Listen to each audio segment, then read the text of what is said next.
Welcome to my vlog. We're going to Matnog from Bulacan. So we started at 12 midnight going to Matnog. We went from SLEX going to Batangas, Santo Tomas, and then by 5 a.m. nasa Quezon na kami. When we were in Quezon, we also visited the famous Bitukang Manok, and this is the road going there. Medyo nakakahilo siya, pero ito yung isa sa pinupuntahan. Bawal yung mga truck or six-wheeler na sasakyan dito, and may mga locals dito na nag-guide para less yung accident or walang accident na mangyari kasi sobra yung pagkasigsag dito sa lugar na to. Yan. So inabutan na kami ng umaga or ng araw dito sa Quezon. Bitukang Manok, Atimonan, specifically yung name ng town. Yan. And then nadaanan namin itong magandang view sa Quezon, but still we're still in Quezon, and the sun is already rising this time.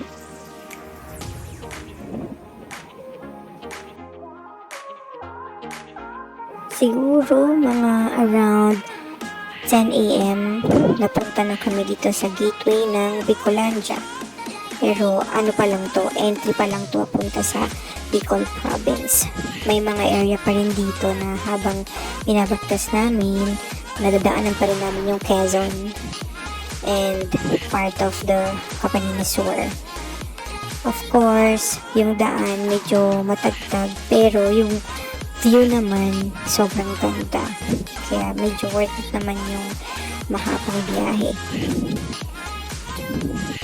Nag-stop over muna kami sa Naga, and then nagstay kami doon overnight, and then sa morning nag-start na kami mag-travel from Naga, Albay, Legazpi going to Sorsogon. So ito yung road na binabagtas namin from Albay na to, and nakita nyo napasilip agad sa atin yung Mayon Volcano.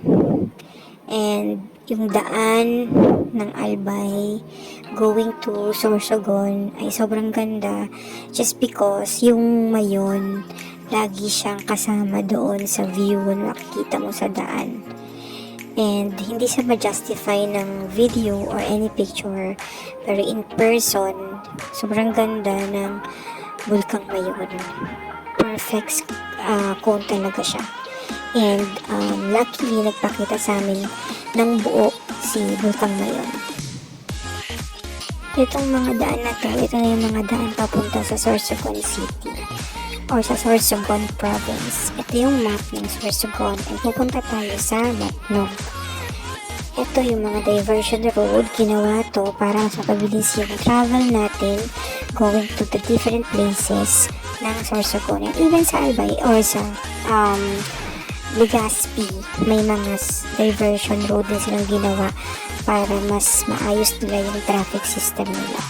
So ito makikita nyo, mostly green yung daan papunta sa Sorsogon, and ito yung isa sa mga mesmerizing view, and nakaka-relax talaga papunta doon. So yung tinutuntun na natin is dediretso na tayo sa southernmost ng Luzon, which is yung Matnog. So from Naga going to Matnog, inabot na kami ng like 5 hours. And before kami dumiretso sa Matnog Tourism, dumaan kami sa palengke para bumili ng buko yema nila na famous daw for this. And masarap siya. E binaon din namin siya dun sa island. Dadaanan nyo rin itong mahabang boulevard ng Sorsogon City. But anyway, meron akong separate na vlog for that. Sa ngayon, we will visit the Matnog first. And itong line na to, line to papunta sa port. So kung pupunta kayo ng Matnog, or Matnog, Subic Beach, make sure na hindi kayo pipila dyan. Diretso lang kayo papunta sa Matnog Tourism Office, which is katabi lang din naman ng port. Ito yung port. Makita nyo, nakalagay dyan. Last na. And then katabi lang na Matnog Tourism Office. And then from here, dito na kayo kukuha ng mga kailangan nyo regarding sa accommodation, sa boat, or paano yung processing nila. Andito na lahat. Pwede rin kayo mag-reserve earlier sa accommodation. So, once meron na kayong bangka na assign sa inyo, pwede na kayong sumakay, and exclusive yung bangka kasi per group siya. So, mas makakatipid kayo kung 10 kayo kasi yung bangka is good for 10 and it's worth 3,000 para sa day tour and 3,500 para sa overnight. So, kami, pinili namin yung overnight and 2 nights. So, 3,500 pa din siya regardless kung ilan nights kayo. Consider siya as overnight rent. So, if group kayo, mas okay. Pero kung lagpas kayo ng 10, kailangan nyo magdalawang bangka kasi strictly 10 packs lang yung kaya nilang i-accommodate sa isang bangka. So, from the Matnog Port or Matnog Tourism Center, going to Subic Beach, yung pinuntahan namin is yung malaking Subic Beach. Ano siya, 30 minutes yung inabot ng travel time namin. Meron dalawang Subic doon, Subic Dako at saka Subic Liit. So, doon kami sa Subic Dako, which is more on commercialized na siya, mas madaming accommodation, mas maraming mga facilities. Doon sa isa, sa Subic Liit, meron ding mga accommodation, pero mas konti siya, and kung gusto nyo na mas tahimik, pwede din daw doon. So, kilala tong Subic Beach as Pink Beach dahil nga doon sa mga red corals na nadurog na nahahalo dun sa white beach. Kaya pagka tinignan nyo siya, medyo pink siya. And ito yung harapan or yung beachfront ng accommodation namin.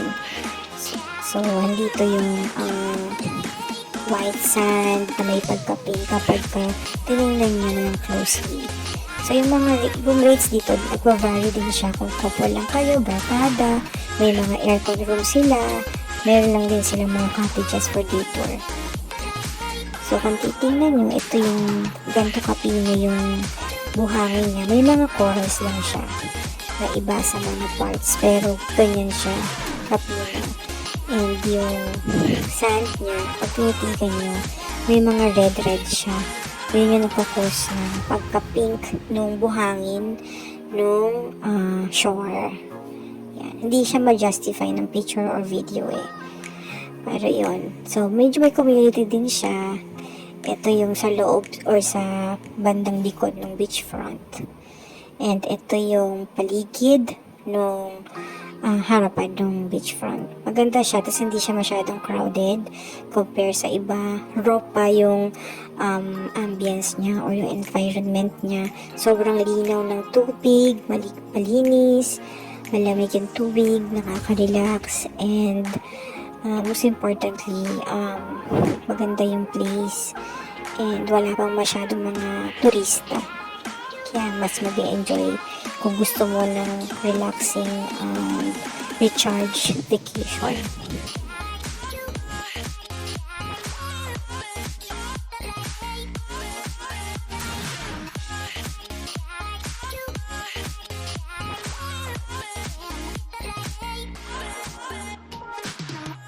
Ito naman yung itsura sa gabi. So, ito lang yung kahabaan ng tinira namin, which is yung Kuya Boy Beach. So, ito sa gabi may mga rooms sila for overnight stay. And kahit na mga cottages, pwede rin i-rent for overnight stay. May mga nagte-tent pitching, 50 pesos ata yung bayad dun.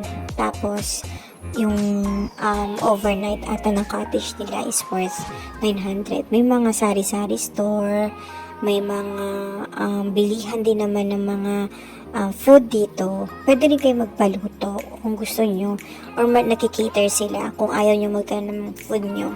Merong iba nagdadala ng food, tapos yun na rin nagluluto. pwede rin. But mostly, yung mga rooms nila dito, higaan lang and then restroom. So, yun.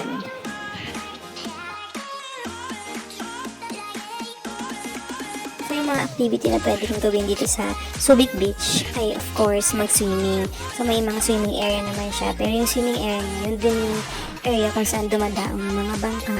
Kaya pag peak season, minsan, nagiging crowded or nagkakaroon ng limited space for swimming. Pero it's okay kasi na-enjoy pa rin naman namin yung dagat. Pwede rin kayong mag-island hopping, pero one way lang siya. Ibig sabihin, either pag papunta, isasabay nyo yung island hopping or pag pauwi kayo. So, yung pupuntahan nyo is yung Kalintaan Beach or yung Huwag Sanctuary. Yung Kalintaan Beach, hindi namin napuntahan kasi high tide that time. Yung Huwag Sanctuary, this is the place kung saan pwede kayong mag-snorkeling, pwede kayong mag-feeding ng mga fish for 200 pesos, and pwede kayong mag-snorkeling or swim with the fish for another 200 pesos. So, may mga iba't ibang mga fishes doon, pero bawal silang hawakan, bawal silang hulihin, or bawal ibenta for kakainin. So, pag maliligo din kayo with the fish, kailangan wala rin kayong suot na sunblock lotion or anything na chemical na makaka-harm sa mga fishes. So, ito yung mga fishes na makikita natin dyan. Enjoy! Actually may mga taklobo din sila na inalagaan. So, yung may-ari, gusto lang talaga niya mag-alaga ng mga fishes. Pinapalaki niya to. And natutuwa lang siya. And naging tourist spot na rin siya or isa sa main attraction kapag bumisita kayo sa Matno, Subic. And I think that's all. So enjoy and hope that this video is useful for anyone that wanted to visit Matnog, specifically the Subic Beach Resort. Bye bye!